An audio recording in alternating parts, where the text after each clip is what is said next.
Hey, old mate, hold on.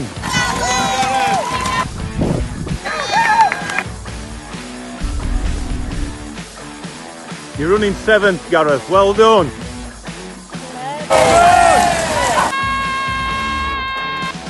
Hello and welcome. So we're on episode 23 of this now.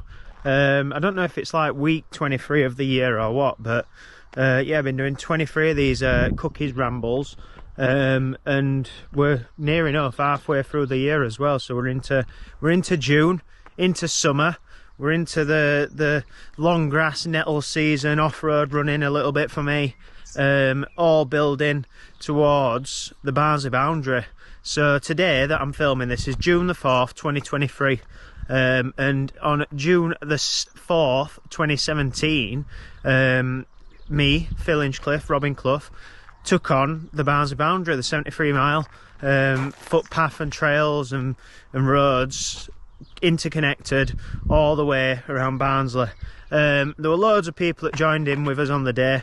Felt like a little bit like Forrest Gump, and people were jumping in and out, and people were training with us, and there were a lot of good friends, new friends, old friends that nursed us around and got us through the event, the day, and yeah, fed us, watered us, looked after us, consoled us, and made us laugh and smile. So yeah, feeling a little bit motivated today. Yeah, it's been 6 years, and that's quite a long time since we did that, and I would like to do it again soon, or sometime. I don't know if it's soon's the right word, but sometime, just because it were that good. But whether it would live up to expectations again, I don't know. And yeah, Barnsley is a beautiful place, and yeah, as soon as you've seen all of it, then you truly realise just how good it is. Anyway, so thought this week I'll talk about my week of training, what I've done, and then I'll also go into some sort of principles of training that are very, very basic, that I think I was taught at like GCSE PE, but I still use them now. So I'm a preacher of physical activity, I teach PE, I'm a qualified personal trainer, I've run for around probably 10, 11 years, 12 years now, so I do know my stuff a little bit, but I'm not gonna start telling people what to do, because that's not me. But yeah, I do know my stuff a little bit, so I'll talk a little bit about a training principle that is very basic that everyone can use. So this week kicked off Monday, so bank holiday Monday, Barnsley Football Club. So I work for Barnsley Football Club. They were in the playoff final at Wembley, played against Sheff Wednesday, and unfortunately we lost 1-0. I didn't go. We did get offered free tickets through work, but didn't go just because, to be honest, we'd just come back from Lanzarote, didn't want to be doing too much and wanted to recover a little bit. So went out running in the morning with Dave Hanks and Stu, and run off-road. Pretty much 95% of it was off-road. Ended up getting my legs nettled to death, and I'll be honest with you, I'm a right pansy when it comes to nettles.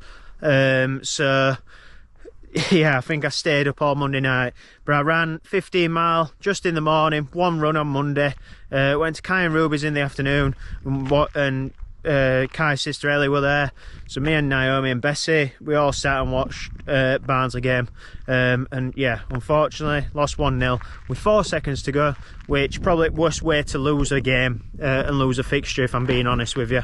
But yeah, all good fun for what it is. And then Tuesday kicked off in the morning, felt quite snotty, if I'm being honest, so I think all the field running kicked hay fever in a little bit. Not that I'm a struggler, but yeah, it felt quite snotty, but did feel okay.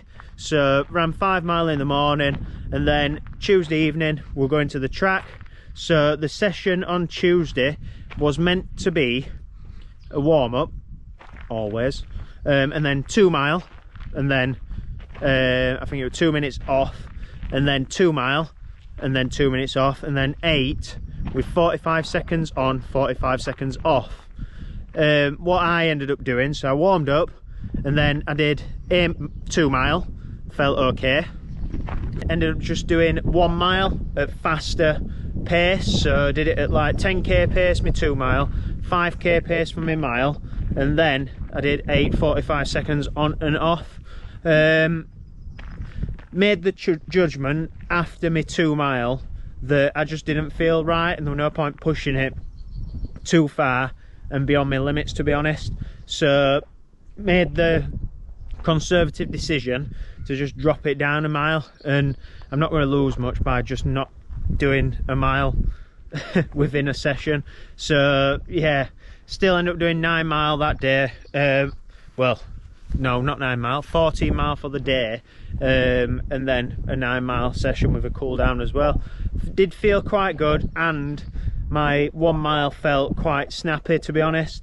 But yeah, we got everything out of it that I needed to get out of it for a session. And then on Wednesday morning, woke up, went out in the morning, just did 8 mile, nice and easy. Felt conservative, feeling quite strong as well aerobically lately.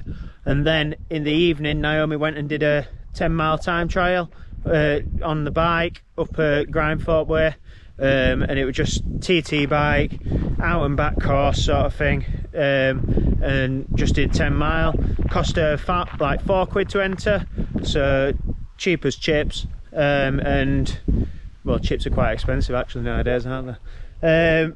Yeah, so she did about 27 minutes for the 10 mile. It's the first time she's done it, and she felt quite confident as well after it, so that's what we're all about anyway, especially like 2 weeks post Ironman.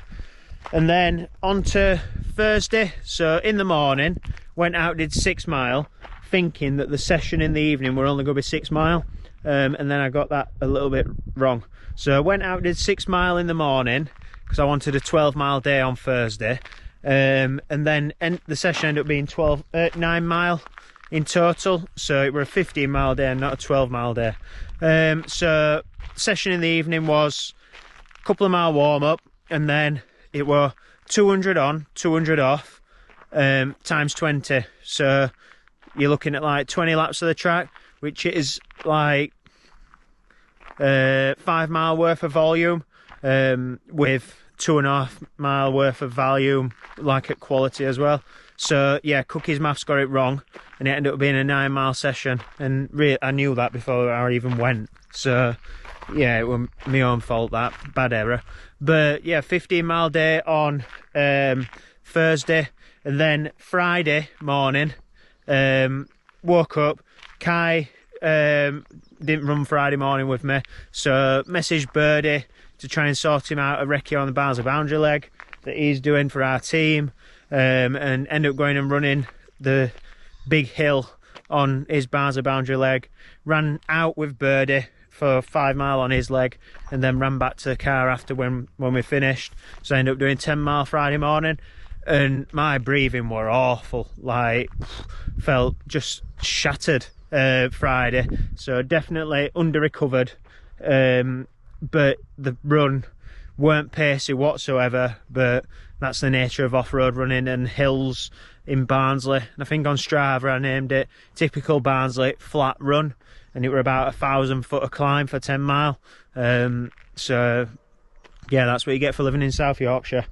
And then Saturday, over to Naomi's parents this weekend, so that's where we are now, where I'm filming this. Went to Hull Park Run, first time we've been there since probably about April, March time, something like that. And then end up doing a 1.5 mile warm up, and then I did 16:51 for park run, and then 6.5 mile across Hull to go and meet Naomi before we continued the rest of her day.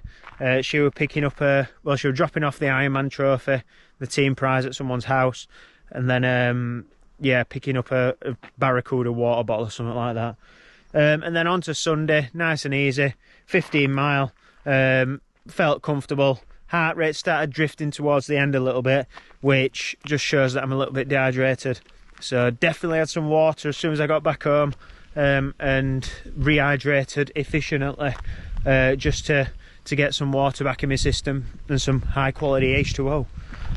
So yeah, said I was going to talk about like some training principles and principles of training that I kind of live by and adhere to, and stuff that I were taught quite early on, and a lot of people in sport and physical activity are taught anyway, and fitness and training and anything like that, all that's pushing your body, and you can probably take it away and do it in life really. So it's a bit of an acronym, it's called SPORT.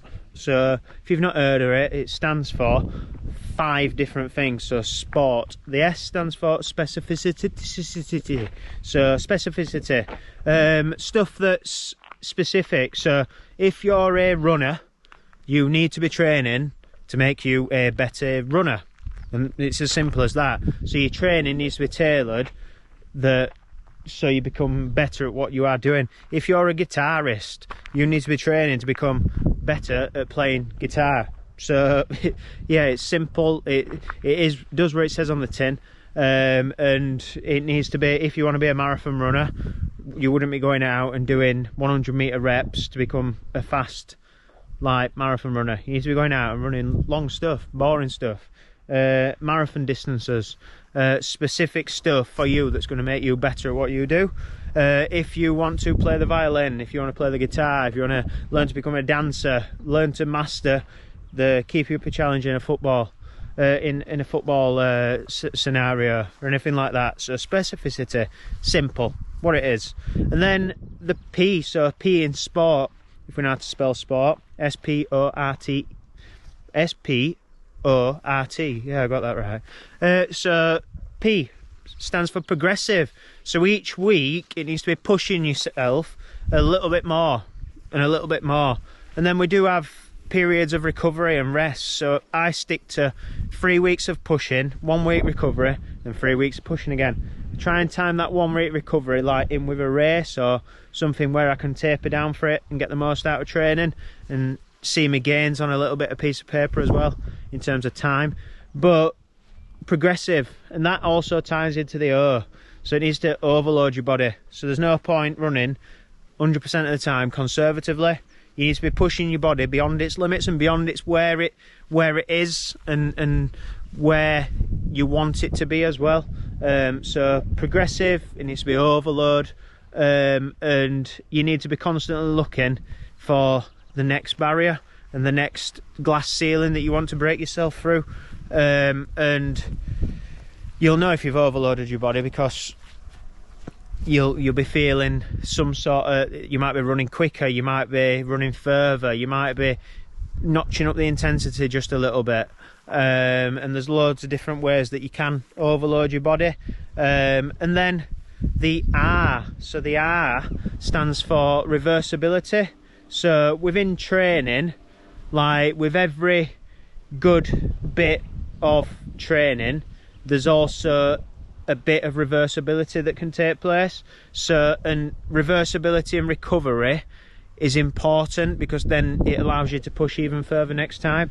So beyond the London Marathon, the big event that I did back end of April, and to this moment now, there'll have been some sort of reversibility that's taken place in my body. So aerobically, I might not be as fit as what I were at London, but like I need that to take place so that I can push on towards Berlin in September.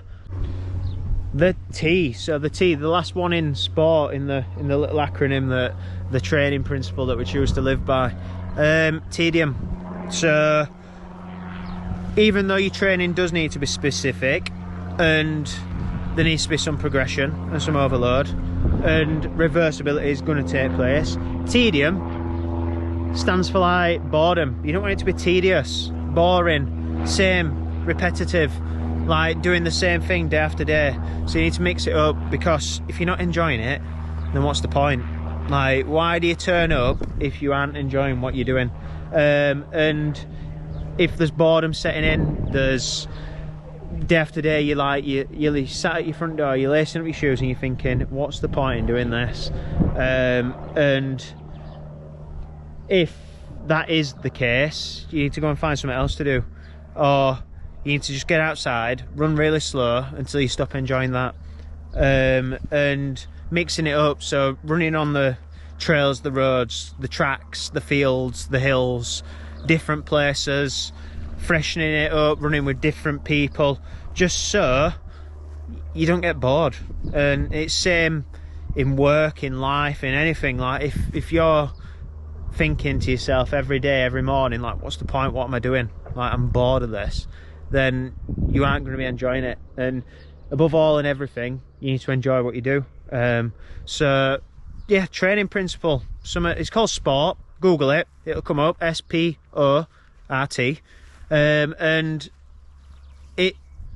it's easy then to design a training program from it.